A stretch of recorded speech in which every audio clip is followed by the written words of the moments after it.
यहाँ क्या कर रहे हो?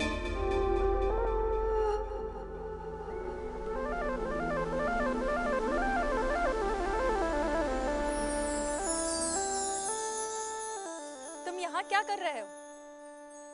महल देख रहा हूँ। मेरा मतलब तुम यहाँ कैसे आए? चलकर। कौन हो तुम? मोहन। मैंने तुम्हारा नाम नहीं पूछा। तुमने महल के इस हिस्से में आने का साहस कैसे किया? इसमें साहस करने की क्या बात है? कौन है पैरे पर यहाँ? खमागणी कौरीसा, ये मेरा बेटा है। महल देखना चाहता था, इसीलिए मैं इसे यहाँ ले आई थी। तो फिर तुम्हें इसके साथ रहना चाहिए था। भूल चूक माफ कौरीसा, और रानी माँ ने बुला लिया था इसीलिए। तुम महल की पुरानी चाकर हो, इसलिए तुम्हें माफ कर रही हूँ। आइंदा बिना इजाजत के कोई मर्द रैनिवास में आने ना पाए। हुकुम। देख रही हो नटी, मोहन कैसे कुंवरी को देख रहा है। सूत्रधार, कहीं उसे कुंवरी से प्रेम तो नहीं हो गया?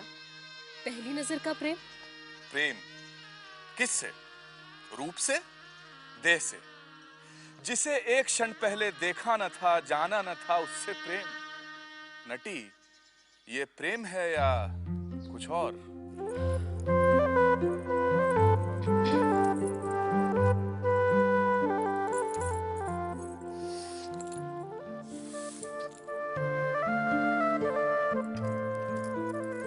क्यों नहीं करना तुझे विवाह? क्योंकि मैं उससे विवाह नहीं कर सकता जिससे मैं प्रेम नहीं करता। मैं नहीं जानती बेटा, लोग प्रेम के लिए विवाह करते हैं या विवाह करके प्रेम। मैंने तेरे पिताजी को देखा भी नहीं था, उनसे विवाह भी किया और प्रेम भी। माँ, जिसे मैंने देखा नहीं, जिसे मैंने जाना नहीं, जिसे मैंने प्रेम नहीं किया, मैं उससे विवाह नहीं कर सकता। क्या तूने किसी को देख रखा है? मोहन, तू किसी से प्रेम करता है? हाँ माँ।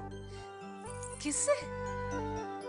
अरे बता ना, तू बताएगा नहीं तो तेरी बात कैसे चलाऊंगी? कौन है बेटा?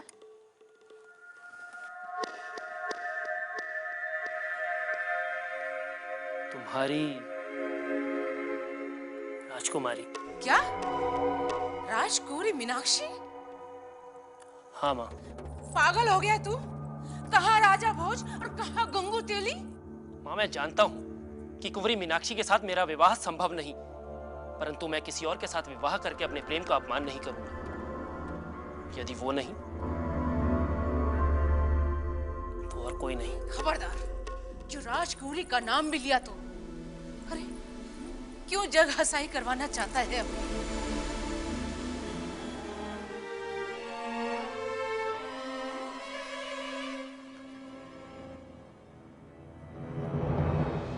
क्या बात है रुक्मा?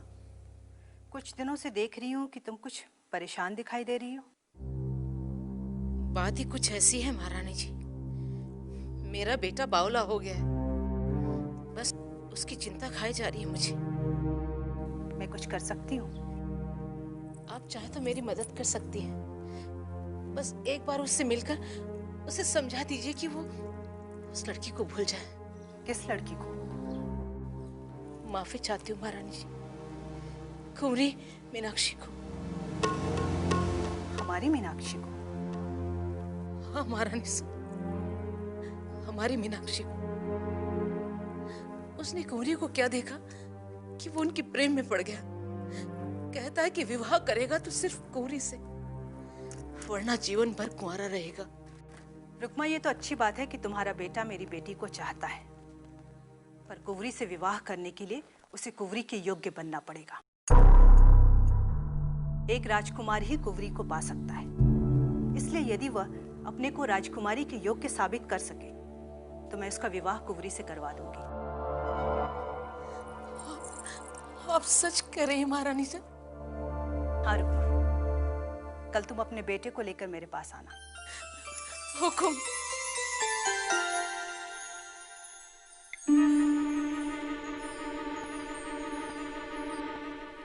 मोहन, तुम्हें मेरी बेटी में क्या अच्छा लगता है?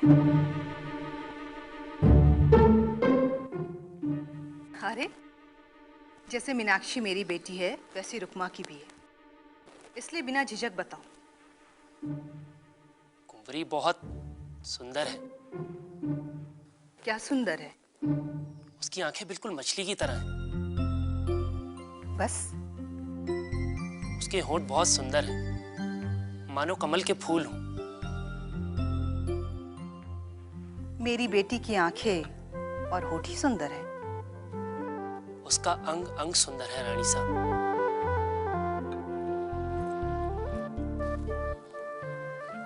लगता है उसकी छवि तुम्हारे मन में बस गई है। प्रेम जो करता हूं उससे।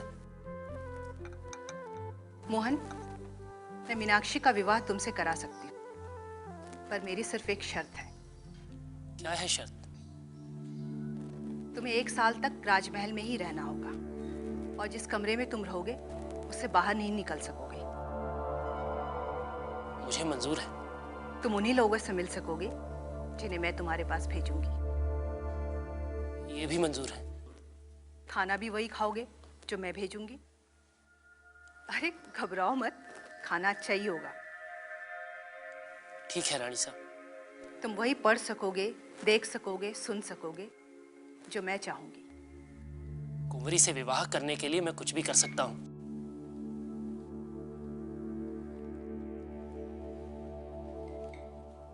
सूत्रधार, क्या मोहन ने एक स्त्री के लिए 1 साल तक सारी शर्तों का पालन किया? पूरी तरह नटी। और ठीक 1 साल बाद विवाह के लिए तैयार महारानी ने उसे बुलाया। मोहन, मेरी परीक्षा में तुम उत्तीर्ण हुए। कहो, कब विवाह करना चाहोगे? विवाह? किससे? कुंवरी मीनाक्षी से। कौन मीनाक्षी? मेरी सुंदर बेटी मीनाक्षी। वो तो सिर्फ देह है। उसी देह से तो तुम विवाह करना चाहते थे। पर अब नहीं। अब क्यों नहीं? महारानी, मेरी देह वासना अब समाप्त हो चुकी है। सूत्रधार, ये देह वासना क्या होती है? संसार की चाह, देह की चाह, ज्ञान की चाह। नटी, वासना यानी संस्कार या वृत्ति जो हमारे पूर्व कर्म, विचार और व्यवहार के द्वारा बनती है। यही वृत्ति या वासना हमें संसार की ओर, देह की ओर और शास्त्रों की ओर ले जाती है। इसे ही हम लोक वासना, देह वासना और शास्त्र वासना कहते हैं। नटी, ये वासना ही हमारे हर अच्छे या बुरे कामों और विचारों को जन्म और दिशा देती है। महारानी, पहले मैं देह वासना से ग्रस्त था, इसलिए शरीर की सुंदरता को ही देखता था। सुंदर आंखें, सुंदर होंठ, सुंदर वक्ष, अंगों का सौंदर्य ही मेरे लिए सत्य था। देह वासना से ग्रस्त व्यक्ति संसार के विषयों को ही देखता है। परंतु अब मैंने देह का महत्व जाना है। मैंने जाना है कि शरीर आत्मा नहीं बल्कि आत्मा तक पहुंचने का वाहन है। शरीर और मन से ही हम संसार का अनुभव करते हैं। शरीर नहीं तो संसार नहीं। इसलिए इस वाहन की हमें देखभाल तो करनी चाहिए, परंतु इसके लिए जुनून और बेचैनी ठीक नहीं है। मैं सिर्फ राजकुंवरी के रूप और देह के लिए ही बेचैन था। देह वासना से ग्रस्त व्यक्ति संसार की मांसलता को ही देखता है, लेकिन सच ये है कि हम सिर्फ ये शरीर नहीं है। अड़ोस पड़ोस के लोग हंसते हैं तुझ पर, कहते हैं कौवा चला हंस की चाल। हमें इसी दुनिया में रहना है, इसलिए वही कर जिससे हम खुश रहें।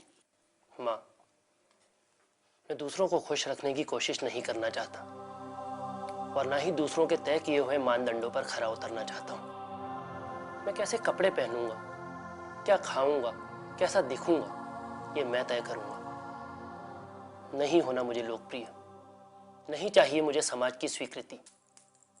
मैं अपनी शर्तों पर जीऊंगा। सूत्रधार, ये क्या हो गया है मोहन को? वो लोक वासना से मुक्त होने का प्रयास कर रहा है नटी। लोक वासना?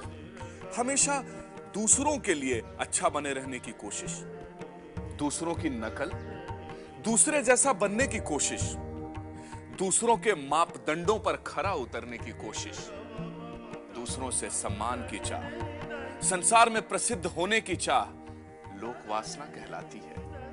हम दूसरों के लिए स्वयं पर नकली मुखौटा चढ़ाए जीने की कोशिश करते हैं। ये लोक वासना भी बंधन है नटी। तो क्या जीवन भर किताबें ही पढ़ता रहेगा? माँ, सिर्फ किताबें पढ़ने से ही सत्य का अनुभव नहीं होता। बिना अनुभव के शास्त्रों का केवल ज्ञान भी शास्त्र वासना है। और मैं बौद्धिक रोमांच से भी बचना चाहता हूँ। तो फिर तू करना क्या चाहता है? धर्म का पालन, जिससे ही अर्थ, काम और मोक्ष की प्राप्ति होती है। ओह, सूत्रधार, मैं अब समझी मोहन की बात। वासनाओं का त्याग यानी पुरुषार्थ का त्याग नहीं है। नटी, तुमने ठीक समझा। पर सूत्रधार, ये मोहन इतना बदल कैसे गया? इसके लिए मैं तुम्हें दूसरी कहानी सुनाता हूं नटी। ठीक है। महाराष्ट्र में एक संत और समाज सुधारक हुए हैं, एकनाथ। उनकी बेटी अपने पति से बहुत दुखी थी। कैसी रही काशी की यात्रा राव? उत्तम। इन दिनों काशी में हर किसी की जबान पर राम कथा है। उसी से तो प्रेरणा ले मैंने मराठी में भावार्थ रामायण और रुक्मणी विवाह की रचना की।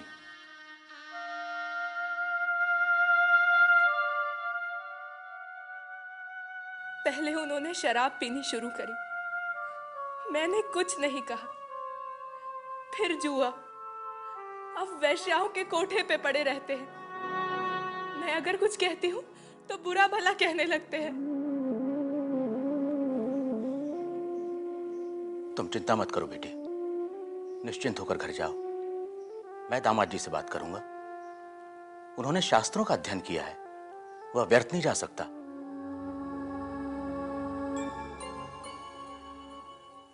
बेटी, मैं दामाद जी से अकेले में बात करना चाहूंगा।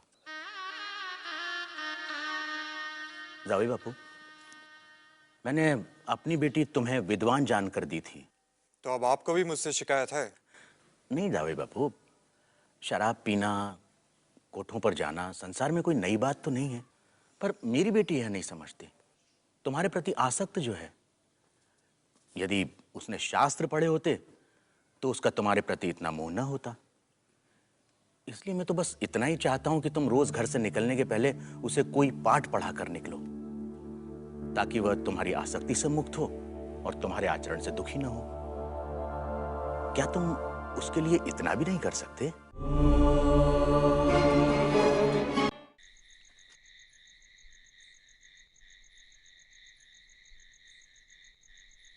रात को देर से लौटूंगा, तुम खाना खा लेना।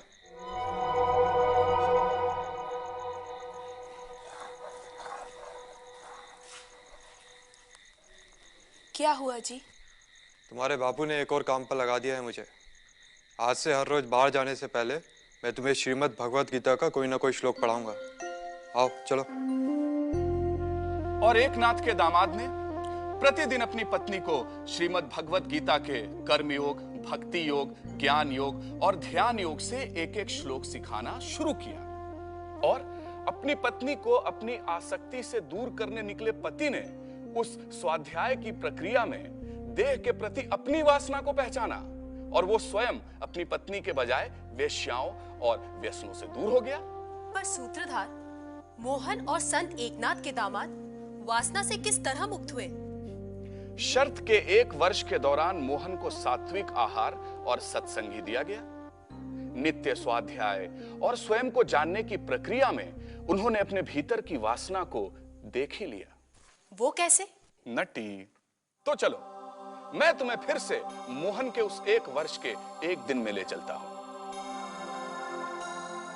मोहन, हर व्यक्ति में अच्छी या बुरी वासनाएं होती हैं। बुरी वासनाएं बंधन का कारण है।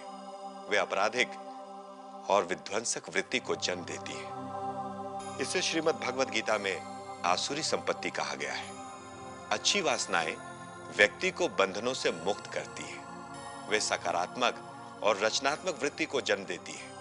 इसे गीता में दैवी संपत्ति कहा गया है। देवता, देह वासना, लोक वासना और शास्त्र वासना को तो मैंने जान लिया, परंतु इससे मुक्ति कैसे संभव है? मोहन, उसके लिए पहले अपने भीतर विचारों के प्रवाह को जानो और अपनी वासनाओं को पहचानो और उसे साहसपूर्वक स्वीकार करो।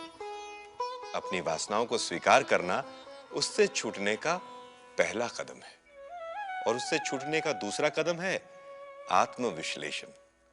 सतर्कतापूर्वक यह देखो कि वासनाएं हमारे भीतर कैसे आती हैं और पनपती हैं, और जैसे ही हम देखते हैं कि हम उन वासनाओं को प्रोत्साहित कर रहे हैं, हमें उसी क्षण प्रोत्साहन देना बंद कर देना चाहिए। वासना में डूबे हुए लोगों से दूर रह सत्संग और विचारों का प्रवाह मोड़ सके ऐसी पुस्तकों का संग वासनाओं से मुक्ति का रामबाण उपाय है।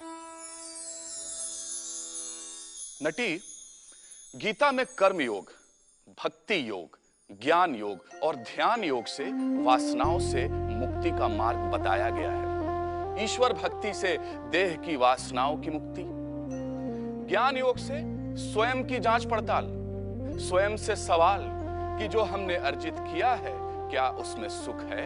यदि हां, तो वे अर्जित वस्तुएं हमें हमेशा सुख क्यों नहीं देती? वह क्या है जिसका सुख अनंत है? स्वयं की यह पड़ताल वस्तुओं के प्रति आसक्ति खत्म करती है और ध्यान योग निरंतर उस आत्म तत्व का चिंतन और ध्यान हमारे भीतर बैठी सूक्ष्म वासनाओं को भी बाहर ले आता है। मुझे खुशी है जावाई बापू कि तुमने आत्मनिरीक्षण किया। बापू, पर मैं यह नहीं समझ पाया कि वासना के दुष्चक्र में कैसे फंस गया था। वेदांत में इसे ही अनर्थ परंपरा कहते हैं। अनर्थ परंपरा? अज्ञानता का चक्र ही अनर्थ परंपरा है। वासना मनुष्य की चिंता बढ़ाती है, चिंताएं उससे कई कार्य करवाती हैं। जैसे ही कार्य पूरा हुआ कि फिर वासना। यदि व्यक्ति सावधान न रहे तो यह चक्र हमारे जीवन में निरंतर चलता रहता है। यानी वासना के बढ़ने पर कई प्रकार के विचार आते हैं, उनके साथ इच्छाएं, क्रोध, लालच आदि आते हैं। जब विचार या चिंताएं बढ़ती हैं तो कार्य बढ़ते हैं, और जब कार्य बढ़ते हैं तो उसी अनुपात में चिंताएं भी बढ़ती हैं, और फिर उसी अनुपात में वासनाओं में वृद्धि होती है। जैसे वेदांत की दृष्टि से कारण शरीर में बैठी शराब की लालसा सूक्ष्म शरीर में शराब के विचार को जन्म देती है। सूक्ष्म शरीर में उपजा शराब का यह विचार स्थूल शरीर को शराब पीने के लिए प्रेरित करता है। जब शराबी पीने का कार्य करता है तो पीने की वासना उसी अनुपात में फिर से बढ़ती है। पीने की वासना से पीने की चिंता भी बढ़ती है। पीने की चिंता शराबी को पीने का कार्य करने पर मजबूर करती है, क्योंकि कार्य करने पर व्यक्ति अनजाने में ही अपनी वासना को दृढ़ करता है। यही है अनर्थ परंपरा। इसीलिए ऐसी जगहों पर जाना या ऐसे कार्यों को बंद करना चाहिए जिनसे वासना बढ़ती हो। ऐसा करने से सूक्ष्म शरीर के स्तर पर धीरे धीरे चिंता समाप्त होने लगती है, और कारण शरीर के स्तर पर वासना भी धीरे धीरे समाप्ति की ओर बढ़ने लगती है। पर क्या ऐसा करने से व्यक्ति स्वयं पर दबाव महसूस नहीं करेगा? व्यक्ति को चाहिए कि वह स्वयं से तर्क करे और ऐसे कारणों को खोजे जिन कारणों से उसे अपनी वासना खत्म करनी है। बुद्धिमान वही है नटी जो देह वासना, लोक वासना और शास्त्र वासना से सावधान है।